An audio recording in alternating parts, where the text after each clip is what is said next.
My practice really engages with research and documentary practices, but also using a lot of archival material, where I allow myself this lengthy phase to play in the archives and kind of look at the material, allowing for this sort of speculative and subversive approach to the material. But apart from the research process that leads to the work that I make, I'm also really interested in these parallels between the physical world and the digital world, or machine technology and tangible items, and how they kind of intersect with each other.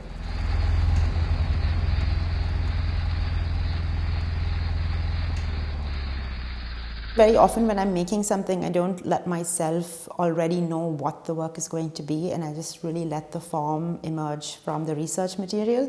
And for this project, I was interested in looking at women's lives in the domestic space.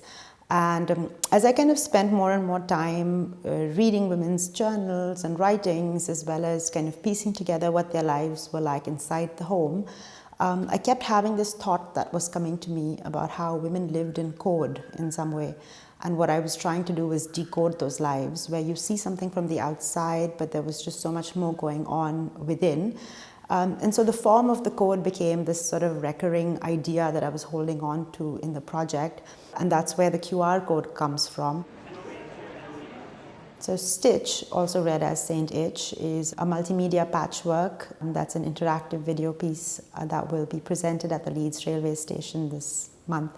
So what you really encounter when you see the work is a large QR code that you can scan.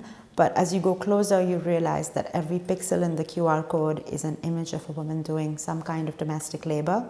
But also embedded within this giant QR code are 25 hidden smaller QR codes that people can use their phone to scan, and each of them lead to what I call a digital handkerchief, which is just a small fragment of a moment or a thought that I encountered in the archives.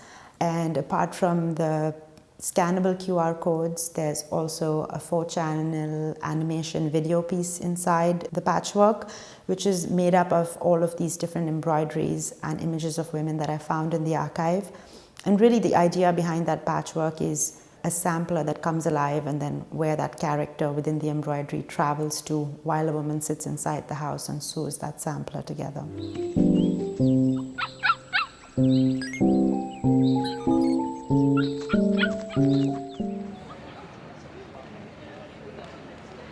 I think it's really special to have this piece in the train station for several reasons. One of the core ideas in the piece is the idea of waiting, which is such an essential part or an activity that someone does in a place like a train station. And in this act of waiting, where your body is in one place, your mind travels, you're waiting for the train to come, but you're somewhere else in your mind. And the piece is also so much about a woman sitting alone indoors, but her mind is somewhere else. And I feel like maybe that's an interesting way or an interesting parallel to experience in that space. I also think it's really nice to encounter artwork in a public space outside of a gallery, because there are only certain kinds of people who end up going to art galleries, but to be just going on your way somewhere and experiencing an idea that then you get into a train and continue to think about is quite a special feeling, and I hope that that's something that people get to enjoy.